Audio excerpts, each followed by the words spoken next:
നമസ്കാരം. SKSF നേതാവ് സത്താർ പന്തല്ലൂരിനെതിരെ സംസ്ഥയിലെ ഒരു വിഭാഗം രംഗത്തെത്തിയിരിക്കുന്നു.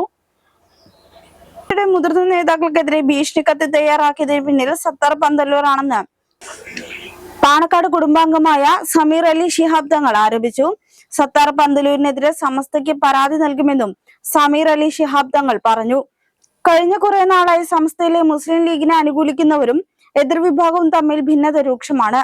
പരസ്യപ്പോര് തുടരുന്ന സാഹചര്യത്തിൽ 10 വർഷം മുൻപുള്ള കത്ത് ചൂണ്ടിക്കാട്ടി സത്താർ പന്തല്ലൂരിനെതിരെ എതിർവിഭാഗത്തിന്റെ നീക്കം നടക്കുന്നു.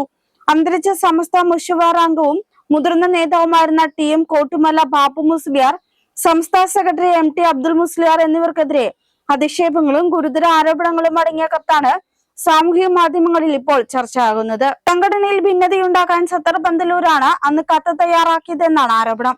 കൈവെട്ട് പ്രസംഗത്തിൽ കേസെടുത്ത പശ്ചാത്തലത്തിൽ സത്താർ പന്തല്ലൂർ പ്രതിരോധത്തിലാണ്. ഈ സാഹചര്യം സംഘടനയിൽ ഉപയോഗിക്കാനാണ് എതിരാളികളുടെ നീക്കം.